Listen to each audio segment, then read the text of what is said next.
ውድ የአራዳ ፍሊክስ ተከታታዮቻችን እንደምን አላችሁ? ዛሬም እንደ ሁል ጊዜው የጥንት ኢትዮጵያን ታሪክ፣ ባህልና መንፈሳዊ ቅርስ ከሚያሳዩን አስደናቂ ጉዳዮች አንዱን ይዘን ቀርበናል። ጊዜ የሕይወት እስትንፋስ፣ የዘመናት መሸጋገሪያ ድልድይ ነው። እያንዳንዱ ሕዝብ ጊዜን የሚቆጥርበት የራሱ መንገድ አለው። የፀሐይ መውጣትና መግባት፣ የጨረቃ መፍዘዝና ማደግ፣ የከዋክብት የሰማይ ላይ ጉዞ፣ እነዚህ ሁሉ የጊዜን ጉዞ የሚነግሩን ተፈጥሯዊ ምልክቶች ናቸው። እኛ ኢትዮጵያውያን ደግሞ በዓለም ላይ ካሉት ጥቂት ሀገራት አንዱ ነን። የራሳችን የሆነ የዘመን አቆጣጠር ያለን። ይህ የዘመን አቆጣጠር የሀገራችንን ጥንታዊነት፣ ማንነትና መንፈሳዊ ጥልቀት የሚያሳይ መስታወት ነው። ይሁን እንጂ ብዙዎቻችን ኢትዮጵያውያን በሀገር ውስጥም ሆነ በውጭ የምንኖር እንዲሁም ኢትዮጵያን የሚወዱ የውጭ ሀገር ሰዎች አንድ ጥያቄ ደጋግመን እናነሳለን። እሱም የእኛ የኢትዮጵያ ዘመን አቆጣጠር ከሌላው ዓለም 7 ዓመት ለምን ይዘገያል የሚለው ነው። ይህ ጥያቄ ብዙዎችን ሲያሳስብ ኖሯል። አንዳንዶችን ግራ ሲያጋባ፣ ሌሎችን ደግሞ ለትፍለክ። በእርግጥም የኢትዮጵያ ዘመን አቆጣጠር ልዩ ገጽታ አለው። በዓመቱ ውስጥ 13 ወራት ያሉ ሲሆን 13ኛው ወር ጳጉሜ በመባል የሚታወቅ ለ5 ወይም ለ6 ቀናት የሚቆይ ልዩ ወር አለው። ይህ ሁሉ የራሱ ታሪካዊ መሰረት አለው። ታዲያ ይህ ልዩነት ከየት የመጣ ነው? ከታሪክ አኳያ ምን መሰረት አለው? የዓለም አቀፉ የዘመን አቆጣጠር ከእኛ እንዴት ተለያየ? ዛሬ በዚህ የጉዞአችን መጀመሪያ ላይ እነዚህን ጥያቄዎች ማንሳት ተገቢ ነው ብለን እናምናለን። በቀጣይ የዘመን አቆጣጠራችንን ጥልቀት ባለው መንገድ በመመርመር ለዚህ አስደናቂ ጥያቄ አጥጋቢ መልስ ለመስጠት እንሞክራለን። ከእኛ ጋር ቆዩ። የኢትዮጵያ የቀን አቆጣጠር ለምን ከሌላው ዓለም 7 ዓመታት ያህል ወደ ኋላ ቀረ የሚለውን ጥያቄ ከመመለሳችን በፊት የራሱን ውበትና ልዩ ባህሪ ይመልከት። የእኛ የቀን አቆጣጠር በ13 ወራት የተከፋፈለ ነው። 12ቱ ወራት እያንዳንዳቸው 30 ቀናት ሲኖራቸው 13ኛው ወር ደግሞ ጳጉሜ ይባላል። ጳጉሜ በየ4 ዓመቱ አንድ ጊዜ 6 ቀናት ከሌላው ጊዜ ደግሞ 5 ቀናት ያላት አጭር ወር ናት። ይህም የዓመቱን ቀናት በትክክል ለማሟላት የሚያስችል ጥንቃቄ የተሞላበት ስሌት ነው።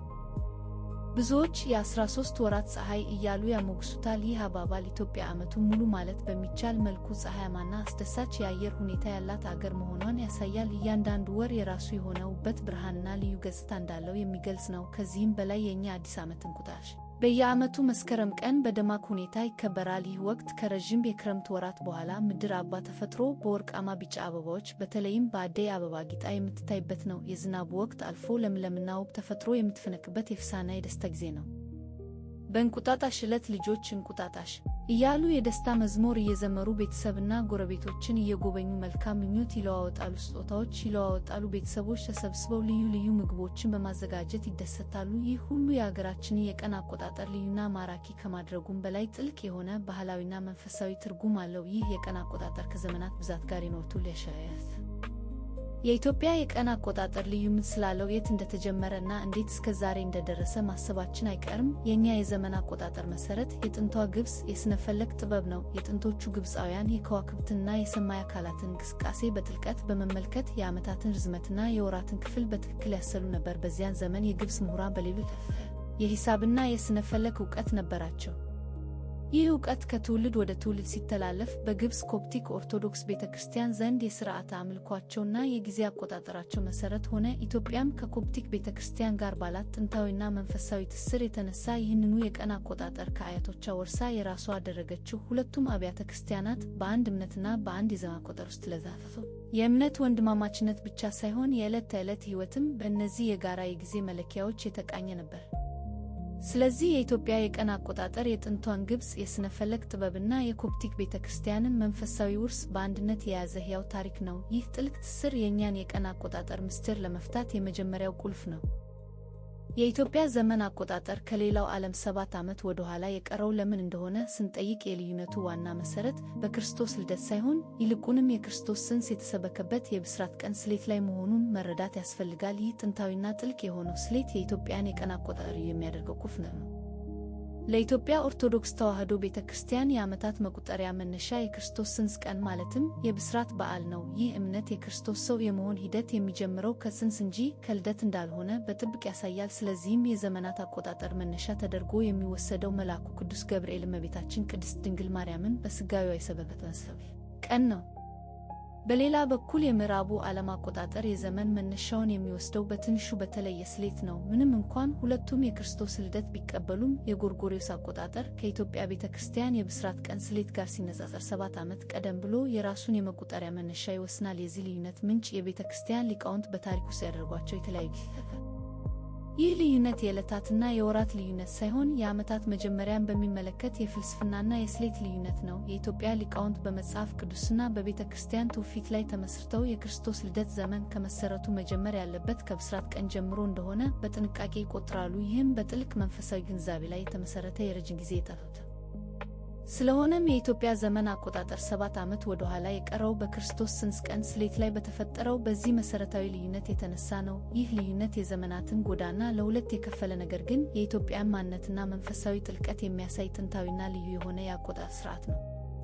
ብስራት መስረድ ስሌት ሳይወድ መነሻ ማይነሰ ጽንስ ሳይንስ ባለፈው ክፍላችን እንዳየነው የኢትዮጵያ ዘመን አቆጣጠር መሰረት የክርስቶስ ብስራት ነው። ይህ የብስራት ቀን ስሌት ደግሞ በቅዱስ ሉቃስ ወንጌል ላይ በተጠቀሰው መሰረት ክርስቶስ ከመወለዱ 9 ወራት በፊት የእግዚአብሔር መልአክ ቅድስት ማርያምን ወልድ እንደምትወልድ ያበሰረበትን ጊዜ ያመለክታል። ይህ ጥንታዊ ስሌት ለዘመናት በቤተክርስቲያናችን ሲጠብቅ ነው። ይሁን እንጂ ምዕራባውያን በተለይም በሮማውያን ዘመን ዲዮናስዮስ ኤክሲዩስ የተባለ መነኩሴ ባደረገው የዘመን ስሌት የክርስቶስ ልደት ዘመን ከመጀመሪያው የኢትዮጵያ ቤተክርስቲያን ስሌት በተወሰነ መልኩ ለውጧል። ከብዙ መቶ ዓመታት በኋላ ደግሞ የጎርጎርዮስ ዘመን አቆጣጠር ሲመጣ ይህ ልዩነት ይበልጥ ጎልቶ ወጥቷል። የጎርጎርዮስ አቆጣጠር የክርስቶስ ልደት ስሌት የጀመረው በአንስባ ሲሆን የኢትዮጵያ ኦርቶዶክስ ተዋሕዶ ቤተክርስቲያን ግን ከጥንት ጀምሮ የነበራትን የብስራት ስሌት ማለትም ክርስቶስ ከተወለደበት ትክክለኛ ዘመን ጀምሮ የነበረውን አቆጣጠር በጽናት ጠብቃ ቆይታለች። ስለዚህ ይህ የ7 ዓመት ልዩነት የመጣው ኢትዮጵያ ወደ ኋላ ቀርታለች ማለት ሳይሆን በሁለቱ ዓለማት መካከል የዘመን መቁጠር መነሻ ነጥብ ልዩነት በመኖሩ ነው። ኢትዮጵያ የራሷን ጥንታዊና መጽሐፍ ቅዱሳዊ መሰረት ያደረገውን ስሌት ስትከተል፣ ምዕራባውያን ደግሞ በራሳቸው ስሌትና ማሻሻያ ወደፊት በመሄዳቸው የተፈጠረ ልዩነት ነው። ይህ ልዩነት የኢትዮጵያን ጥንታዊ ትውፊት በታማኝነት በመጠበቅ የራሷ ማንነት ነው።